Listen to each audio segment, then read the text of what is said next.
உன் மிகப்பெரிய ஆசை பலித்து விட்டது.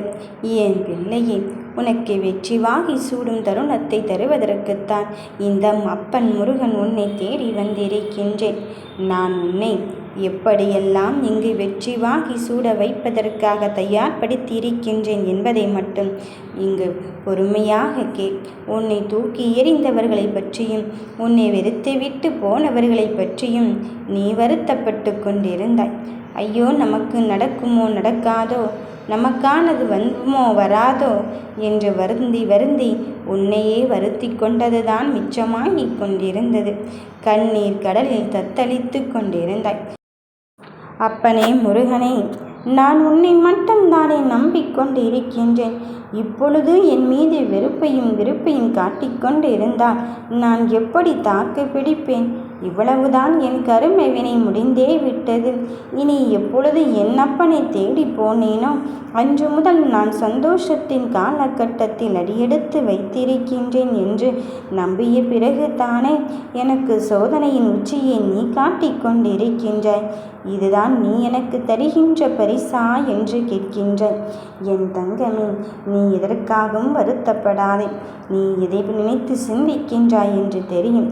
நான் உன்னை பற்றி வந்து இருக்கும் போது தானே எனக்கு பிடித்தவர்கள் இங்கு வேண்டவே வேண்டாம் என்று சொல்லிவிட்டு சென்று விட்டார்கள் என்று யோசிக்கின்றாய். அதுவல்ல, இனிதான் உன் வாழ்க்கையை நான் புதிதாக பயணத்தில் புதியதொரு ஆரம்ப கட்டத்தில் அடியெடுத்து வைப்பதற்காக இங்கு இந்த முருகன் உனக்காகவே வந்து இருக்கின்றேன். இனியும் தாமதமாகிவிட்டது என்று நினைத்து கொண்டிருக்காதே. என் பிள்ளையில் கெட்டவர்களை உன்னிடம் நெருங்கிவிடப் போவதே இல்லை என்றுதானே நான் எச்சரிக்கை பண்ண வந்து இருக்கின்றேன். அப்படி இருக்கும்போது இந்த பிரிதலை கொஞ்சம் அனுமதித்தால் மட்டும்தானே உனக்கானவர் யார் என்று உனக்கு புரிய வரும். அதன் பிறகும் எதற்காக யாருமில்லை என்று நீயாகவே யோசிக்கின்றாய். இந்த பிரிதலையும் கொஞ்சம் அனுமதித்துக்கொள். பொறுமையோடு இரு. ஏனென்றால் இதில் தான் உனக்கானவர் யார், உனக்காகவே இங்கு உண்மையாகவே அன்போடும் பாசத்தோடும் அக்கறையோடும் இருந்து கொண்டிருப்பவர் யார் என்று உண்மையின் தன்மையை புரிந்து கொள்ள வேண்டிய காலகட்டம் வந்து கொண்டிருக்கின்றது. என் தங்கமே, நான் உன் வாழ்க்கையில் எப்பொழுது வந்தேனும் அன்று முதலே உன் கரும வினையினும் விதியினும் குறைத்து நீ எடுத்துக்கொண்ட காரியத்தில் நான் உனக்கு நல்லதைத்தானே நடத்தி தர வந்து இருக்கின்றேன். அப்படி இருக்கும்போது நீ சந்தோஷமாக இருப்பதற்குத்தான் நானும் இங்கு கஷ்டப்பட்டு கொண்டு இருக்கின்றேன். நீ மேலும் மேலும் இன்னும் கூடுதலாக அழுது என்னை கஷ்டப்படுத்தி கொண்டு இருக்காதே. நான் உனக்கு எல்லா வழிகளிலும் இங்கு அருள் புரிந்து கொண்டுதான் இருக்கின்றேன். உன் அப்பன் முருகன் உனக்காகத்தான் இங்கு வந்து கொண்டிருக்கின்றேன். இந்த வேலவன் வினை தீர்க்க வந்திருக்கும் போது நீ எதை நினைத்து இங்கு வருந்துகிறாய்? இன்னும் நீ கலங்கி கொண்டிருப்பது எனக்கு புரிகிறது. ஆனால் அந்த வருத்தத்தை எல்லாம் தூக்கி தூர எறிந்துவிட்டு நீ உனக்கான செயலை விடாப்புடியோடு செய்து கொண்டே இரு. நான் உன் கர்மாவிடம் இருந்து அனுதினமும் அன்றாடி கொண்டுதான் இருக்கின்றேன். நீ உன் கஷ்டத்தை விட என்னிடம் அழுவது மிகவும் கஷ்டமாகத்தான் இருந்து கொண்டிருக்கின்றது என் குழந்தையே. அதனால் அத்தான் சொல்கிறேன், இந்த அழுகையெல்லாம் நிறுத்திவிட்டு உனக்கான பாதையை நீ தெளிவுபடுத்துவதற்கு என்ன வழிகள் உண்டோ அதை மட்டும் செயல்படுத்தி கொண்டே இரு. உலகில் ஜெயிப்பது என்பது அவ்வளவு அரிதான விஷயமாக இருக்கின்றதே என்று நீ நினைத்து கொள்ள வேண்டாம். இதோ உனக்கான காரியத்தை எளிதாக்க நான் முயற்சி செய்ய காத்திருக்கும் போது நீ இதை நினைத்தும் இங்கு வருந்த வேண்டாம். நமக்கு வெற்றி என்பது எளிதாக கிடைத்துவிட்டால் அதனுடைய பலனும் தெரியாது, அதனுடைய பயனும் நமக்கு புரியாது அல்லவா? அதனால் அத்தான் சொல்கிறேன், கடின உழைப்பின் மூலம் கிடைக்கும் வெற்றி தானே உனக்கு நிலையானதாக இருக்கும். அது என்றுமே உனக்கு வீண் போகாது. உனக்கு நான் ஒவ்வொரு விஷயத்திலும் தனித்திறமையை வைத்து கொண்டுதான் இருக்கின்றேன். அதனால் அத்தான் சொல்கிறேன், யாருமில்லை என்று நினைக்காதே என்று. உன் உறவே வேண்டாம் என்று சொல்லிவிட்டு போனவர் உனக்காகவே உன்னை தேடி வந்து கொண்டிருக்கின்றார் என்பதில் எந்த மாற்று கருத்தும் கிடையாது. நான் தரும் வாய்ப்புகள் மூலம் நீ உன் வாழ்க்கையை செயல்படுத்தி கொண்டே இரு. நான் உனக்கு வெற்றியை தருவதற்காகத்தான் இப்பொழுது இந்த அப்பன் முருகன் வந்து கொண்டு இருக்கின்றேன். இனியும் சற்றும் தாமதிக்கப் போவதே இல்லை.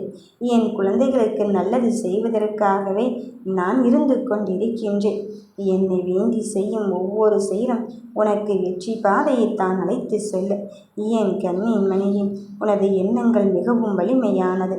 ஆகையால் அந்த எண்ணத்தை நிலைநிறுத்திக்கொள். அந்த எண்ணத்தை தெளிவாக்கிக்கொள். அந்த எண்ணத்தை தூய்மையாக்கிக்கொள். நீ எந்த முனைப்போடு செயல்பட்டு கொண்டு இருக்கின்றாயோ, எது உன் செவிகளுக்கு வந்து சேர வேண்டும் என்று நினைத்து கொண்டு இருக்கின்றாயோ, அதுவே நான் உனக்கானதாக மாற்றுவதற்கு வந்து இருக்கின்றேன். நீ நீயாகவே இருந்து செயல்படு.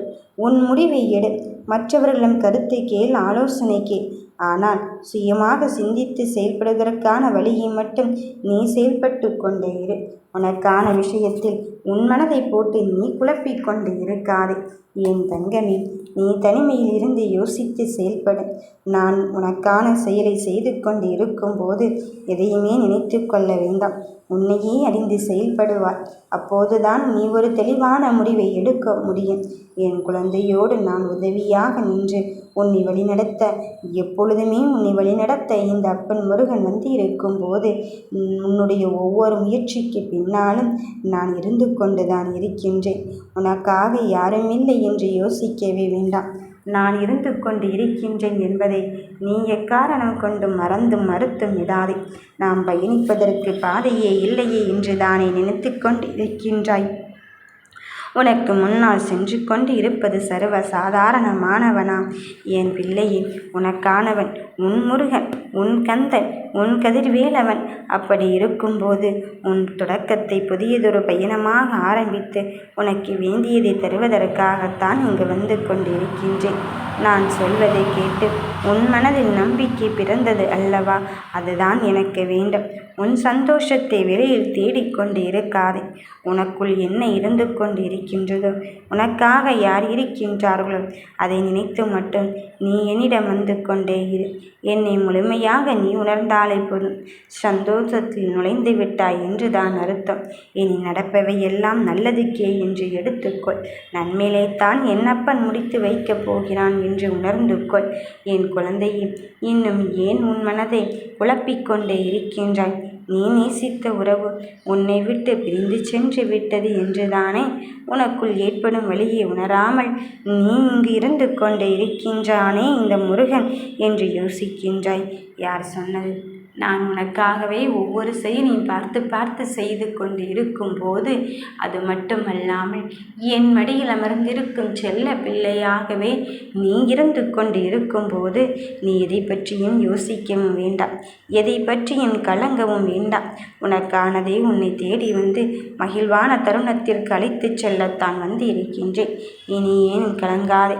உன்னை என் கண்ணுக்குள் வைத்தல்லவா நான் பாதுகாத்து கொண்டு இருக்கின்றேன். நீ என் பெற்றெடுத்த செல்வம். அப்படி இருக்கும்போது உன்னை எப்படி தங்கமே நான் கலங்க விடுவேன் என்று நினைத்து கொண்டு இருக்கின்றாய்.